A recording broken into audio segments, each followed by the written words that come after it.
Hello, everybody, and welcome to Thanks, But No One Asked You. Okay, where storytelling meets unsolicited advice. And today I have Connor Kinney on the call. Now, you may not know Connor Kinney, but I found Connor Kinney on LinkedIn. And then I think now that I'm saying this and your phone hears it, you're going to start seeing him in your feed too. Connor Kinney, welcome to the show. Please introduce yourself however you'd like. Thank you so much, Britt. I'm super excited to be here. My name's Connor Kinney. I'm 23 years old. I'm a full-time real estate investor. I'm about a $7 million real estate portfolio that I own. I took kind of the unconventional route. I decided to not go to college and to build my own business. And here I am today. We've got about 37 rental properties, and it's been super fun. Okay, I can't stop smiling because when I came across your profile on LinkedIn, so many thoughts went in my head and I had all these questions and I was like, oh my God, just put them on your podcast and ask them all the questions. So I'm just going to rapid fire some Let's questions. do it. Let's do All it. right. You are 23 years old. When I first saw, I think your post, I think you were 22 and I was just like, what in the what? So did someone do this before you? I am the first one.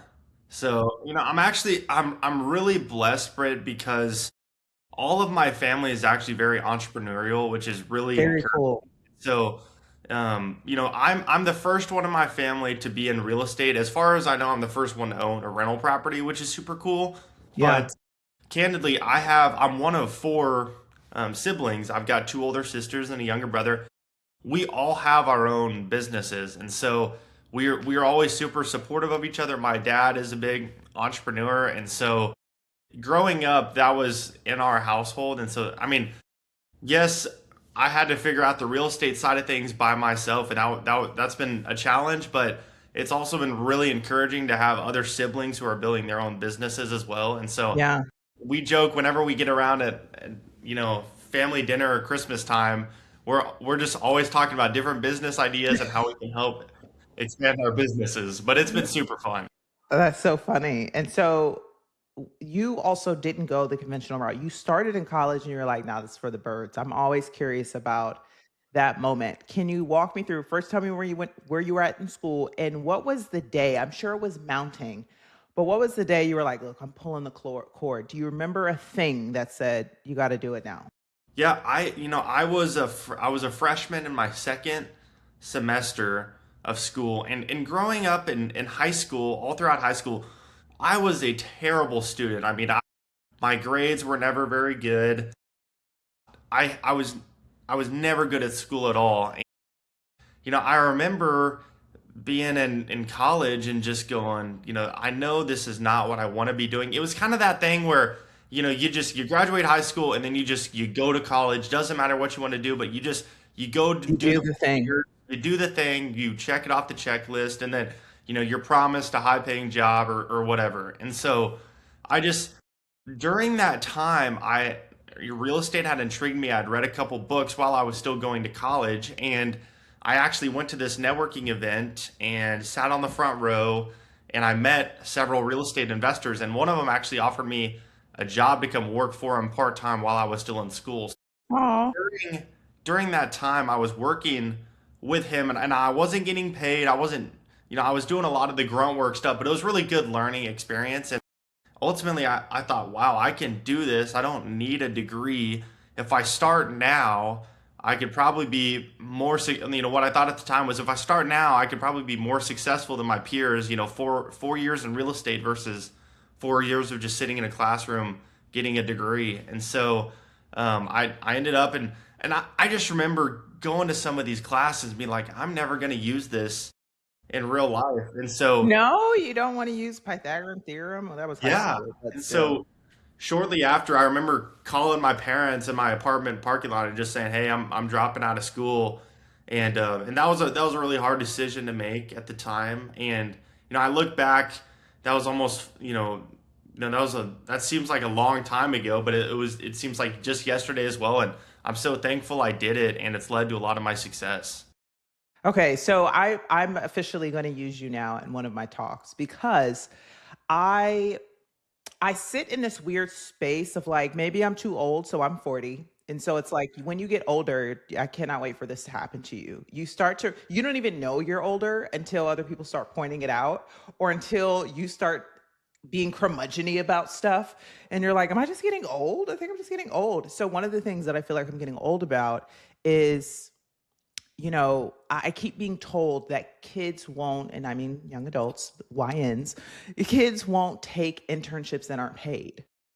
And my mind is blown by that. I'm like, but what's the goal? Is the goal the money or is the goal the thing that you're trying to access? And so I can never wrap my mind around it. And so I'm putting together this program with the Atlanta Dream and the Martin Luther King Center.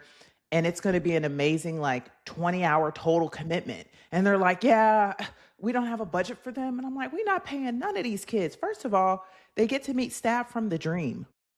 Second of all, they get to meet staff from the King Center, a descendant from the Martin Luther King, for Yeah. free. They get to work with people on both sides of the staff. They then get to present, which means we have footage, we have videos. They get to put it on the resume. What are we talking about? Yeah. And it drives me crazy. So I'm sure you may come across these people and probably maybe you judge them in your head, but like, what do you think about your generation? And maybe it's not a generational thing, maybe it's just a young people thing. What are your thoughts about people who don't really want to do anything for free? Yep. Yeah. I love making money. Money is awesome, but for me, there's a time in your career, and typically that's in your early 20s. And for me, that was really 18, 19, and 20. And then for college graduates, that's right when you get out of college, or really the 2 years before you graduate when you're doing internships. You wanna get paid in experience and knowledge, and not necessarily the dollar bill. And so the problem with people my age is Gen Z, just based off what I've seen, we were promised that if you get this 4-year degree, you're magically handed a six-figure job. You don't have to do the internships, you don't have to do anything. You're just, because you check this box, you get this, and that's really not how it works. Who You told y'all that? Your parents? social media. Oh It's God. social Well, media. we're gonna talk about social media in a minute. Yeah, it's all social media, and what people see online, and it creates an unrealistic expectation for Mm. somebody. And so, when people, I mean, there was a video I watched the other day of this guy going around a college campus and asking these people, "What's your major?" and then "What's your expected salary when you graduate?" Everyone's expected salary was $100,000 Six plus. figures. Yeah, You're and like, some of these people, I hate to break it to you, but you're not going to be making six figures out of school. And for a so, while. yeah, and so for some of these people, it's unrealistic expectations from, it might be social media, their parents, whoever has told them that. Number two, I just think we want things handed to us, and that is not how you've got to go out, you've got to make the connection, you've got to go out, you've got to go get that job, you've got to go out, you've got to ask for that raise, you've got to go meet that person. It's the days of sending in a resume, I think, are done. You've got to really find ways to stand out in today's market. And so whether that's going to networking events, sending out cold emails, calling people, showing up wherever you can to just get your foot in the door is so huge. And I don't think a lot of people are willing to do that. Oh my God, I'm getting chills. You should go on a speaking tour, by the way. Just go to all the colleges. I promise you, they will pay you because they're all trying to say this to students. And the students, and I teach students this. I'm like, exactly what you said to do is what I say to do. The next time you go somewhere and you meet people and you watch someone on a stage, you get in that line and you talk to them. You ask them even just one question. You but there's this like fear, like, oh, it won't matter, or oh, that's awkward, or that's weird. And I'm like, dude, that's another voice, that's other people. You Yeah. yourself actually do want to get in that line, but you're allowing all of this external stuff that doesn't exist convince you not to do it. And I spend way too much energy telling them, go do the thing that no one else wants to do. And it's super simple. and it just holds them back. So I love that you said, I went to a seminar and then I talked to a guy and then bam, he offered me experience, which is carried into today. So I just want to commend you. I think you're amazing. Your parents are super proud, I'm sure. Yeah, and I will say this, and this is not to my own horn, but this is just a really good example of what I do, and I still do this today if I go to conferences. I will sit in the very front row. Typically in these Hmm. conferences, nobody sits in the front row because you're nervous you might get called on. So every time I go to these things, I'll sit, because typically you have like a middle aisle and then you got two sections of seating. I'll sit in like the first corner spot there. So I'm the target, baby. If they want to call somebody out, I'm the target. But what I've done is they always call on me typically, and then they ask about my age, and then literally it's built so many good connections for. I mean, I've had so many opportunities thrown my way just because I did that little thing of sitting in the front of a classroom or a conference, and so little piece of advice there. If you're going to one of these things, sit in the front row so that you can get noticed because you want to get as many eyes on you as possible so that you can have those opportunities. Yes, yes. Okay, let's talk about social media because I am so grateful that I did not grow up at a time where social media existed. Facebook came out my freshman year at Duke Okay. in 2003, 2004. Okay. Duke was like maybe the 10th school. First, it was like Harvard and Yale. It was like, of course, where Zuckerberg went to school and all his elite friends. And then it went down to Duke, which is still elite, but it was like we were clearly not elite enough. I think we were right after Dartmouth. And I felt away. I was like, oh my God, we're in this group. What is this? We're like poking people. We don't know what's going on. Then I got to UConn and it was open to public schools. And then it opened up to anyone with an email, and I was like, "All right, I'm out of it. I'm out of it." But I never felt like I was so consumed by social media where I couldn't like walk in somewhere without being on my phone, or I couldn't like study without it. Uh, Talk to me about like the detriment of social media, but how you've used it because I found you on social media. I mean, how do you balance that? Are you on your phone all day? So that is really hard, and it's something time management is a really big piece when it comes to social media.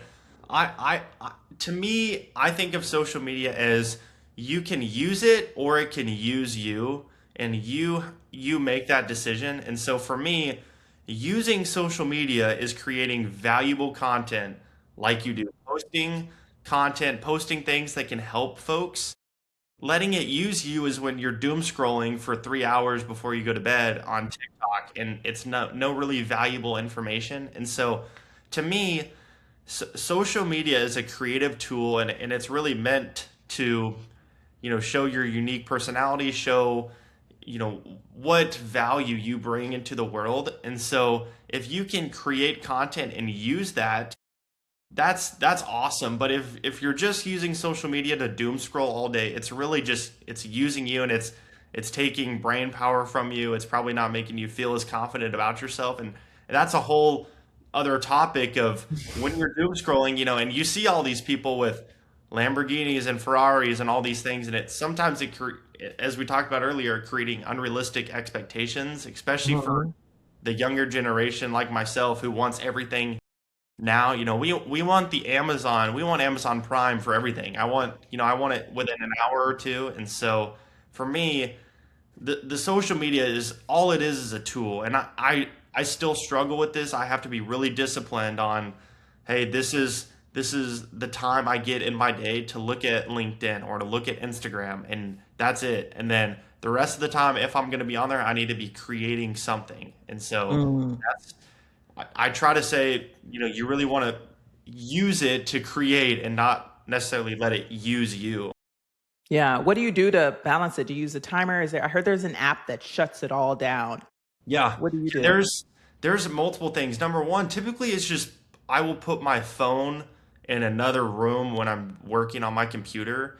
I don't Yeah. have any social media stuff on on my laptop, and so I just because the problem is I check time and then I get a little Instagram ding, and then You're an like, what's hour that? later an hour later, Britt, I've done nothing and I'm scrolling to, somebody I haven't seen in 2 years on their profile, and I'm going, what am I doing? It's And like a so, fever dream. It feels like yeah, 8 minutes have passed, but 45 full minutes is gone. And you're like, Why did this happen? What did I just do? So putting my phone in another room. There are a ton of incredible apps that'll just shut it down.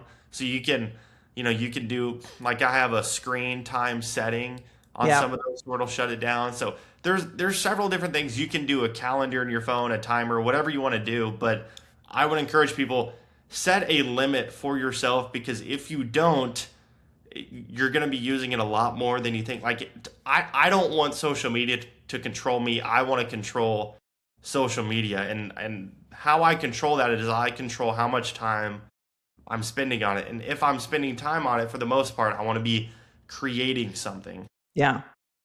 That's amazing.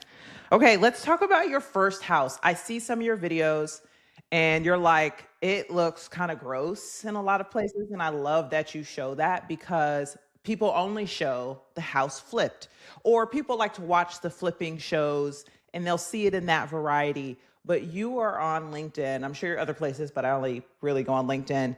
And you're like, yeah, look at this house. There's water. There's like a rug that has to be pulled up. There's just a ton of just trash. It's the way people live, also. Oh Oh, my God. yeah. I'll ask you that question in a second because I was just talking Okay. about this. But talk to me about the first house that you invested in. Yeah, when I was 19 years old, this is about probably 6 months after I had dropped out of college. I set a goal for myself because I figured, Brett, I said, if I dropped out of school, I told people I was going to go into real estate. I need to buy a piece of real estate. And so I Right. set a goal, and I was really interested in multifamily properties, so duplexes, fourplexes, and apartments. And but the problem was, I wasn't getting paid for this real estate gig. As we talked about, it was really good experience, but I was not getting paid. Um, and so I didn't have a ton of money saved up. And so I realized pretty early on, I was like, I'm going to have to do this in a creative way because I cannot qualify for a loan to buy a property. Like, I'm 19 Mm. years old, I have no real estate experience. I'm doing it Did you all on have my credit own. cards? Did you have a credit profile yet? I had a little bit of a credit profile, but it really wasn't great. Yeah, I wasn't utilizing credit as I should have been. it's okay. You're like 19. Who cares? I really had to get creative on how I was going to buy these properties, and so I ended up learning about a strategy called seller financing, I've where heard about this. this I is think a, I heard about it from you and your video. this is a total game changer.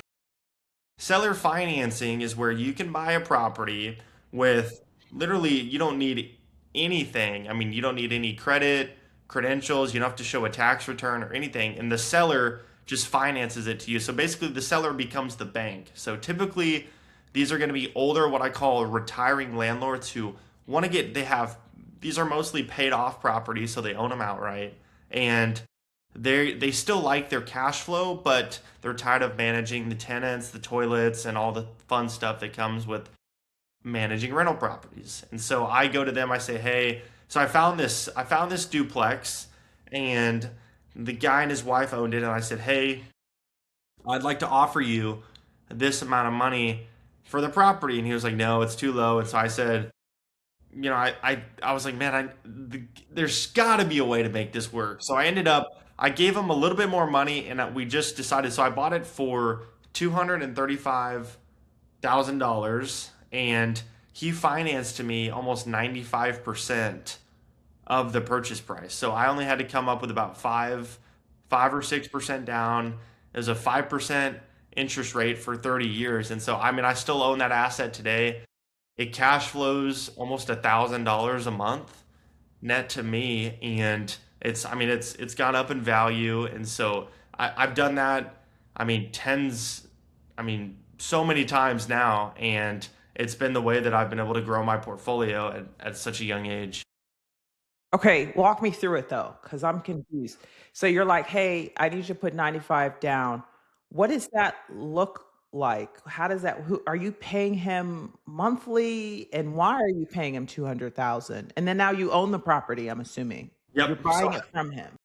yep. So how it works is it's just like a traditional sell, Yeah. but basically what happens is he he is now the lender, he is now the bank, so he finances me back 95%.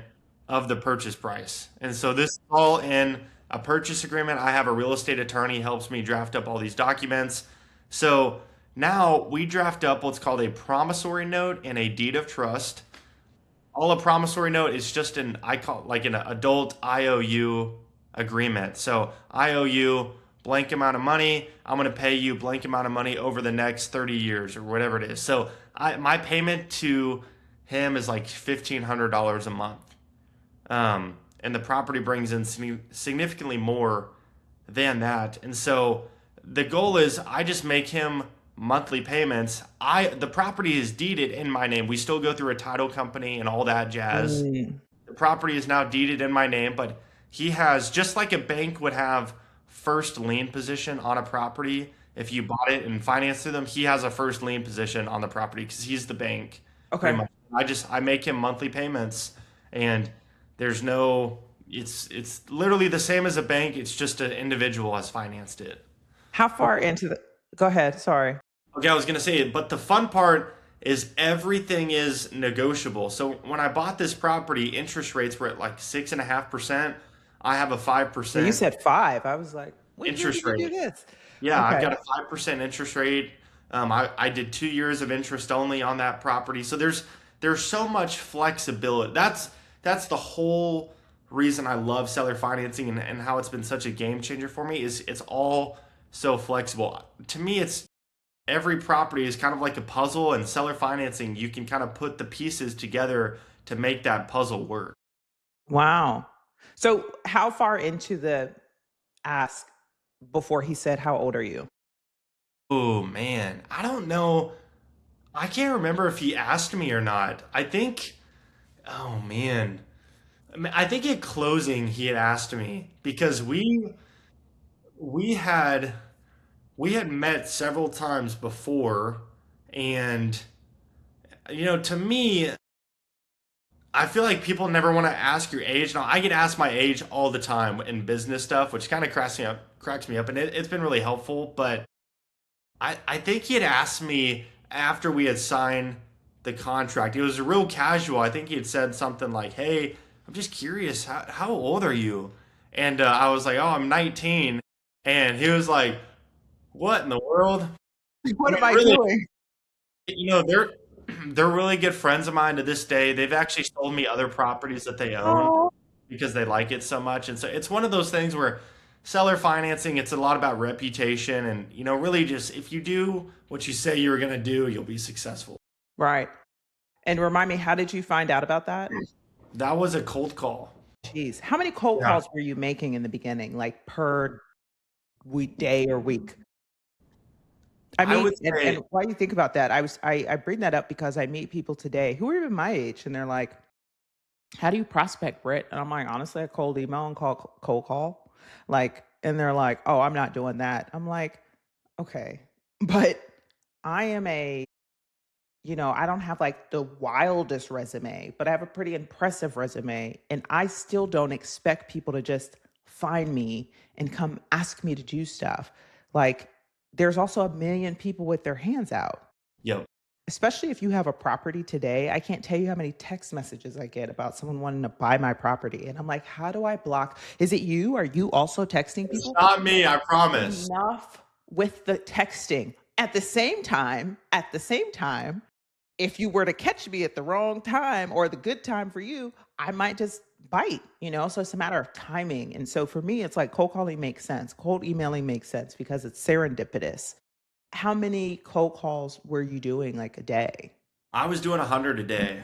Wow. So 100 calls. And then, it's funny you brought up texting. I would never text anybody unless I knew specifically that it was their number. Like some people don't have their voicemail set up, or some people do, and so if you call me, it'll say, "Hey, this is Connor," and then you're like, "Okay, I have his real number." Versus, sometimes I would cold call these people, and I wouldn't know if this was their actual number or not. I wanted my whole goal with everybody was coffee meetings. I wanted to book as many coffee meetings Mm, as possible because I knew as soon as I could get somebody in person, I would have a huge advantage because people like to do business with people they know, like, and trust. And I mhm. feel like obviously you got to know the person, and then I think I'm pretty likable in person, and then if I can gain somebody's trust, I can get access to opportunities that nobody else can get. And with Yeah. seller financing, a lot of it is built on trust. And so for a lot of these deals, I've met with sellers in person. I negotiated a $4 million deal inside a coffee shop, and so like that, those kind of things are super fun, and you can't do those over the phone or over a text message. Those are in person things. So Right. it's been really a game changer for me is meeting people in person. Yeah, and I would imagine that it works more now because there's so many bots and things coming at people that people are probably, especially older people, they're clinging to actual connection because everything feels like a scam now. It's like Yeah, if I it's can't meet you, talk to you, see you, I yeah, face to face connection. I mean, it's just so important. yeah, And I'm working with a guy right now on a couple properties, and we're gonna meet here in the next week or two, and the whole reason, like he's had several people reach out, but the whole goal is I want to meet him in person. Like I already have the deal, but I think I can seal the deal completely in person. So for me, people are like, oh, it's not efficient, it's not the best use of your time, but to me, it's a a great use long of your game. because it's a long game, and I really focus on building the relationships because as I saw in my very first deal I bought when I was 19, I've bought several other properties from that same person just because of that relationship. And Yeah. so relationships are huge, and people, there it's a small world, and a lot of people know different folks, and so it's always worked in my favor to really make sure I'm nourishing all my relationships. Yeah. This is amazing. Are you sure you're not like 49? Okay. What's the craziest house that you've seen? Because when I rent my house out on Airbnb or Furnish Finders or whatever, I will say some people are actually like kind of like, "Oh, it's spotless in here." And I'm like, "Yeah, I clean up after myself throughout the day, throughout the week because I can't Yeah. do clutter." But then I'll go to like a friend's house who have kids. Now, kids, I get it. They just throw stuff everywhere and they always tell me it's pointless to pick this up because they're just going to put it back on the floor. So the clutter in a kid's home makes sense. But then sometimes they go in people's homes and I'm like, it looks like they one have never moved in because there's boxes everywhere. There's just no structure or organization and like cleanliness is kind of optional and I'm like, you would never know that people live like this. You see them in the grocery store, they look put together, and then you can go into someone's home and you're like, how are you living in this? So all that to say, it blows my mind. What's the craziest thing you've seen? Man, where do I start? I mean, I've seen, I've seen drug dealers in houses. I've seen, I've seen rat and mice infestations. I mean, roaches. I mean, just we'll pivot back to the very first rental I bought, that duplex. I had a lady who was living in one side, and then it was a duplex, so there's obviously two residents, and one Yeah. older lady she'd been there for almost 25 years, and I think she was 72 or 73, and then I had a younger couple on the other side. I had looked at both units, and both of them were in okay shape. The one older lady, her unit did have some boxes and stuff, but it wasn't anything where I was worried. And I remember closing on that property it was May, and she didn't pay her May rent, and so I had to do all the fun legal things and whatnot, post the notice and whatnot, and I could not get a hold of her at all, and so knocked on the door, did several other things, couldn't get a hold of her. The residents in the other building said, or the other unit had said that they hadn't seen her in weeks, and so I was like, oh boy, this is not good, and so I ended up having to break into my own unit through the back door. And oh, this is not fun. And I get in there. I mean, there's rats everywhere. There was roaches, mice. It was disgusting. And there was boxes piled up to the ceiling. So I don't know if she had moved out weeks or months before, then put a bunch of other trash in here, but it had obviously not been lived in for several weeks, and I mean it was hot in there. There was still food on the counter. There was food in the fridge. I mean, it was disgusting, and Is she alive? Was she abducted? I don't know. I've never heard from her to this Like, day. I don't know where that lady is, but it was I've rats in never heard there. from her. So she was definitely not in the unit, and I texted her, reach out to her. I mean, I've done several things. To this day I still have never. Jeez. I don't know what happened. I presume that she just moved on, or something, because some things were I taken, don't but know. After 25 years. yeah, I mean, I don't know, but it was just disgusting. And I mean, this is my first kind of taste of real estate, and I was like, oh man, what did I do? Who do you But call? Ghostbusters? Like who cleans yeah, who does that? Who yeah, cleans it?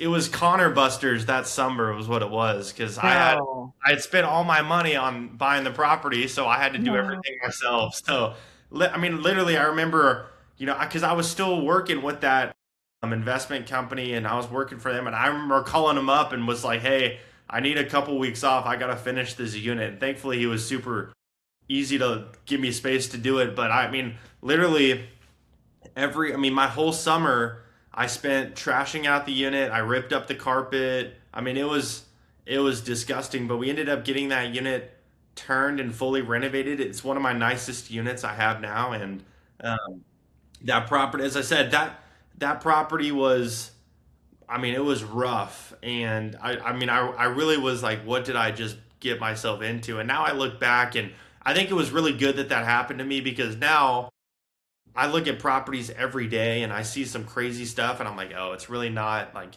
this can be repaired. Even though, yes, there's this happening, we can do this. So it was probably good that I learned that very early on, because it taught me, number one, the value out of real estate, but number two, that you can always, something might be this way now, but once you buy it, you can add value and make it way nicer. And so it was probably, look, in the moment, it was not fun, but now it was good. Boy, you learned a lot. Jeez. Oh my God. Oh, Rats yeah. and roaches. The combination is crazy. And the Yeah, it heat. was not Oh fun. my God. It probably smelled awful. Oh, Oh, geez. yeah. Okay. When you, I'm wondering how you feel about watching flip home Yeah. shows.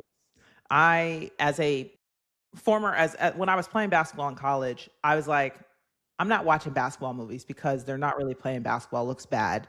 Yep. Like weird angles, it just was weird. And then when I became a teacher, I can watch Abbott Elementary now, but if I was a teacher, I wouldn't have been able to watch it because it was that was too real. And then like the basketball stuff was so fake. It was like, I don't really want to watch anything that I do. I kind of want to just go numb and watch something completely different. Do you watch flipping shows? They every now and I really don't watch a ton of TV to begin with, and so I mean, Right. if Do you have if time to watch there's TV? it's I really don't watch a ton of them. I mean, every now, like if I'm on vacation or something, I feel like they always have some sort of HD TV or something. So sometimes I'll get sucked into watching one of them, but I really don't watch a ton of TV in general. And so, um, one of the things that does crack me up though is a lot of them are just super unrealistic on what it actually takes to That's what flip. I figure.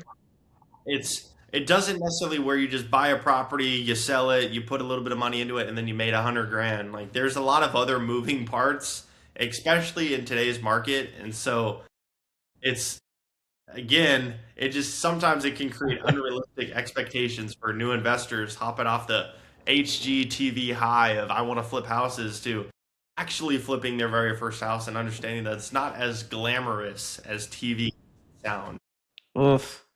Jeez. Yeah. I can't imagine.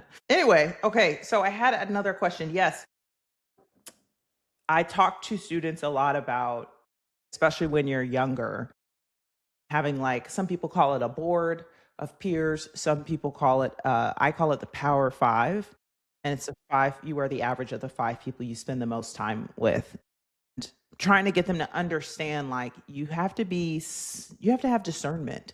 Like you can be cool with everybody, but you really can't be friends with everybody, and where you're going next, you can't take everybody with you. So You've probably had to learn that just from you don't have time to be around too much nonsense anyway, but who's in your power 5? Yeah, great, good questions. Obviously, I definitely put all my siblings in there, and I mean, that's a big portion of it. I think I have, like a power 10 or power 15 Mm, because I call them kind of my mentors. Mentors have been such a huge part in my success and really in the real estate space. I mean, it's truly been an advantage for me to get in to the business so young because gr- just graciously successful people always want to help younger people getting into the business, and so I've really utilized that. And I mean, I've had so many awesome mentors and friends and people that I could never imagine would want to talk to me, help me, and give me advice. And so I'm super thankful. I mean, sometimes I'll just look through my phone contacts. I'm like, wow, I can't believe that, if I have a question, I get to ask this person. It's just fun to have access to cool people who are really supportive of what you're doing. yeah.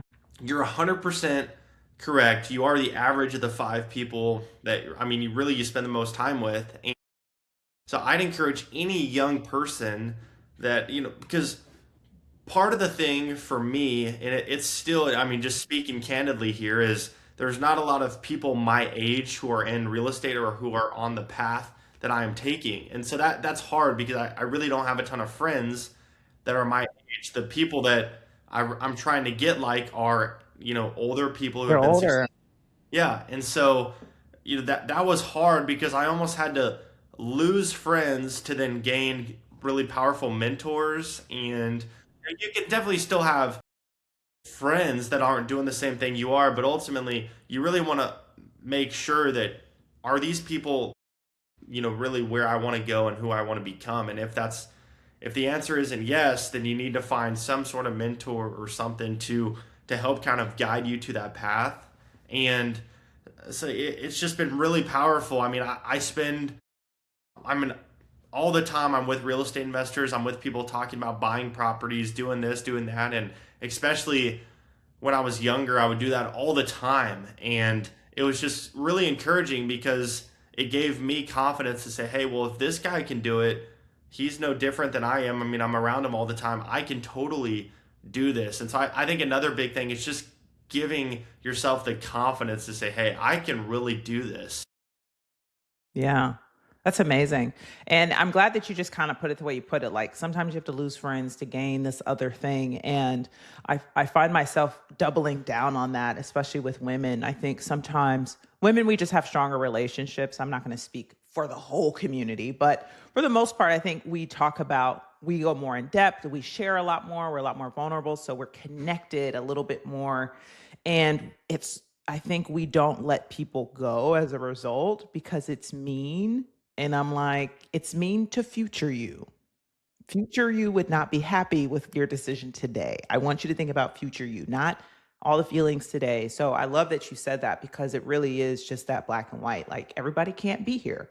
And it's not a I'm better than you thing. It's just a I don't know where I'm going, but I feel like where I'm going isn't what we're doing right now. And you have to have discernment. And I think it takes a level of emotional maturity to handle that well and also mess it up, but also just say that's just what it is.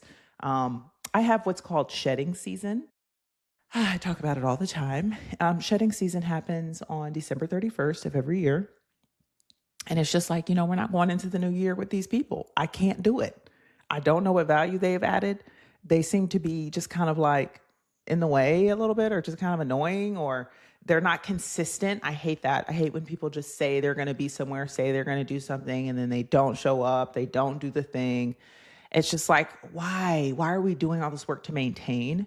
And so December 31st, I just kind of like split and it keeps the circle smaller. So I love that you kind of put it that way. Okay, so now you're doing all this work, work, work. What do you do for fun? When do you have time for fun? And don't say work is fun.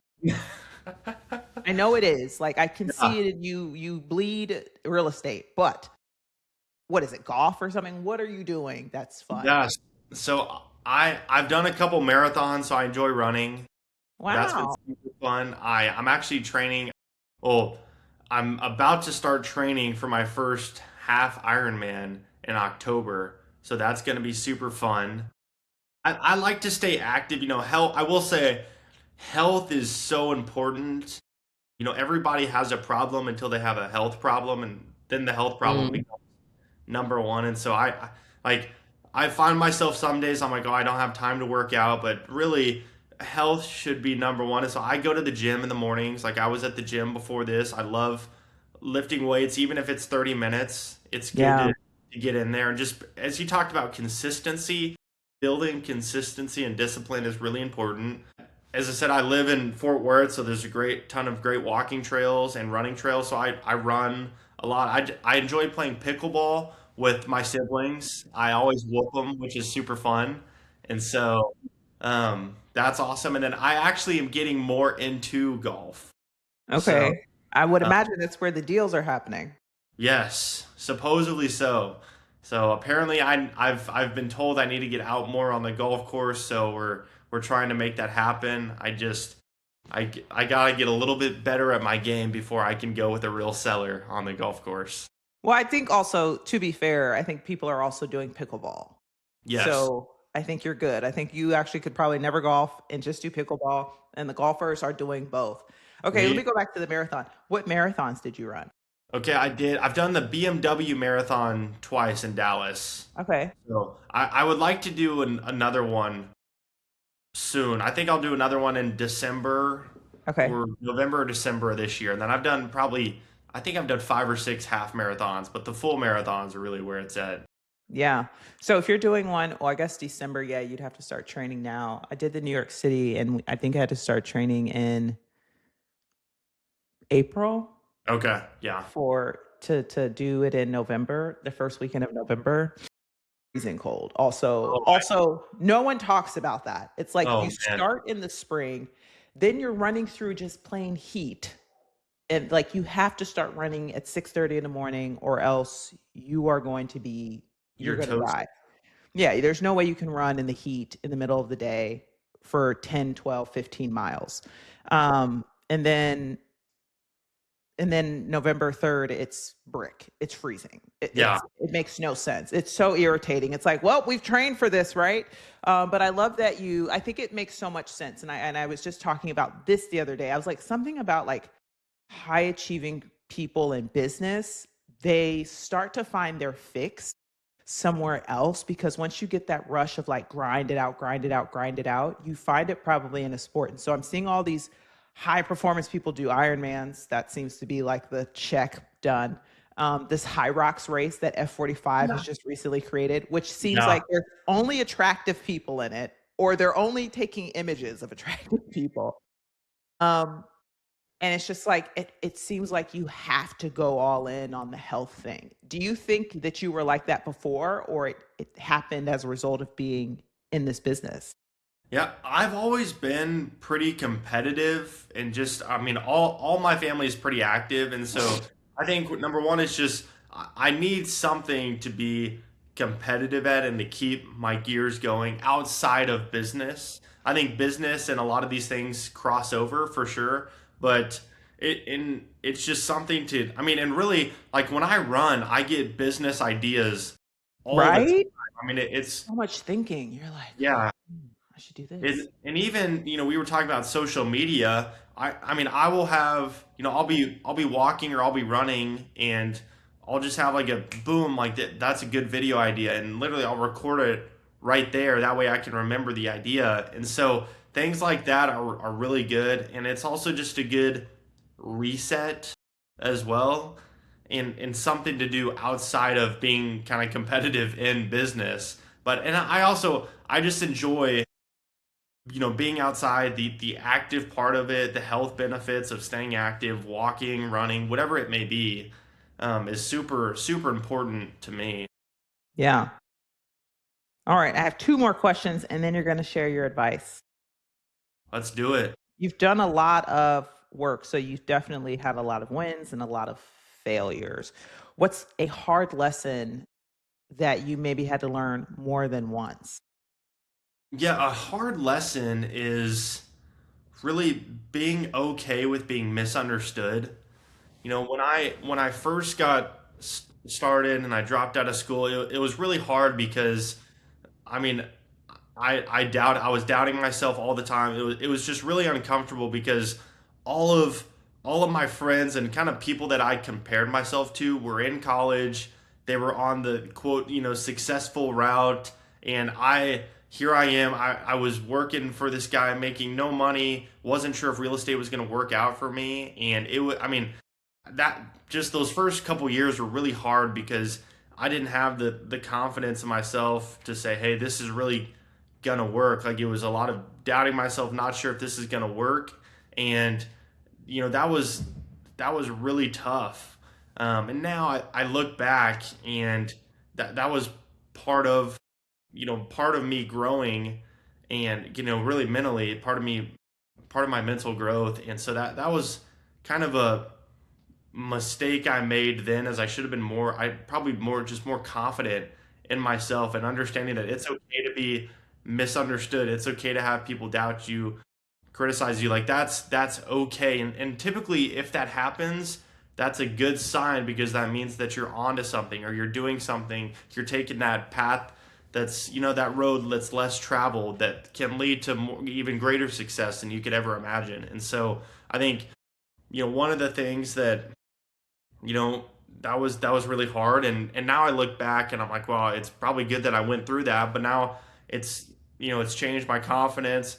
I still get misunderstood all the time, but I'm like, that's just part of it. Like I almost enjoy it because it's part of the growth, and that's part of becoming successful, is doing something different, taking the road less traveled. Come on, now you are speaking truth to my quote is I quote a lot of bunch of other people and I'm like, I need a quote. And so my quote is in order to be exceptional, you must be the exception. And it's just that like you have to do things that other people wouldn't do. And your friends are Awesome. going to be like, what is that? And you got to at an early age be like, it's this thing that I'm doing. I'm sitting in the front row. None of your friends are going to join you in the front row. Doesn't matter. If you say you want to achieve something great, if you say you want to be somewhere, then you have to do things differently. Otherwise, everybody would be there. So, what is it that got them there? They had to do something different. And starting small like that, I love that you gave that example. Okay, let's get to some advice because I have some advice for you. Yeah, You did not ask me for it, but that's what it's please all bring about. it on. Have unsolicited advice. Although Bring you it have given on. so much, I've written down so many things. I'm so excited for this post. You're just dropping gem after gem. We're gonna milk this episode for so many clips because I love when people just reiterate my point. I'm like, I got my story, but it's great when other people Yeah. emphasize what I'm saying. So, um, what you're going to be thinking about is whether you want to give advice to people younger than you, people your age, or people older than you. Pick one, and then you're going to give them advice. Here's my advice to you. First of all, you're amazing. I just think it's great. I think it takes a lot of curiosity and humility to get to where you are. You have to be curious about yourself. You have to be humble about a setback. You had to do some mental gymnastics that no one would ever see. So when you say those first 2 years, I'm like, honey, I'm sure. 'Cause you had to do things that no one else would do. And you built like a Teflon armor now of confidence. So I think that's really amazing. That being said, I think the generation coming up who is growing up with a phone in their hand, automatically thinking about other people and not themselves, are going to struggle. And so combining like the things that you're saying, the the tips and all of that, combining that with this new push for workforce development, I think it'd be amazing if in the next 5 to 10 years you developed a really just basic curriculum. I mean, I'm sure the curriculum already exists somewhere, but super basic, but you have to deliver it. You have to do it because you did it at a young age. You're the only person that's going to be able to relate to being young and having fears and doubts with all the things happening in the world. You're closer in age to those people. And my advice to you is yes, you're doing it on social media. I'm sure you're doing other stuff too. But at some point, I need you to just create Connor Kinney Academy or something, and go after young, hungry people who are going to put their money where their mouth is and do the work, but they just need that guidance. That's my advice. Maybe you're already doing it. Are you already That's doing really good. That's really good. Honor Kinney Academy. Okay, I need to go buy that domain right after this. it? Right now before this goes live. Yeah, exactly. Yeah, you should definitely do it. I think entrepreneurship, there's a lot of different things. The government is buying all these entrepreneurship courses, and kids do learn a lot about life and their own resilience through building a business, no matter how small it is, like getting rejected. What's your attitude after being rejected? They learn so much because it's just you. So, sorry, we're at time. Tell me your advice. Yeah, my advice, and this is going to be for my, for Gen Z, and really even if it's older folks as well, I would say have no fear. Have no fear. Have no fear to go sit in the front row. Have no fear to reach out. Have no fear to make the text, make the call. Have no fear being uncomfortable. Have no fear being misunderstood. Have no fear doing the thing you want to do. That was, if you can really embrace that, and it's uncomfortable, it's way easier said than done. But if you can truly have no fear and go kick, not just open that door you want to open, but go kick that thing down and say, I'm going to go do this. I'm going to be relentless. I'm going to follow up. I'm going to seek this thing out. And I think at the end of that is where success is. If you can say, I'm going to put everything aside and have no fear and go straight for this target I want to hit. That's where success is. Yeah, I love that. Okay, awesome. Thank you so much for being on this show today, y'all. For those of you who are interested in learning about more about Connor and everything he's doing, Connor, tell us where we can find all of your stuff. Yeah, you can LinkedIn, Connor Kinney. Instagram is at Connor Kinney. It's ConnerKinney. And then you can also go to my website, which is connorkinney.com. And if you have any questions, feel free to shoot me a message on my website or Instagram. And yeah, thanks so much, Britt, for having me on. This has been so much fun. Yay, thank you.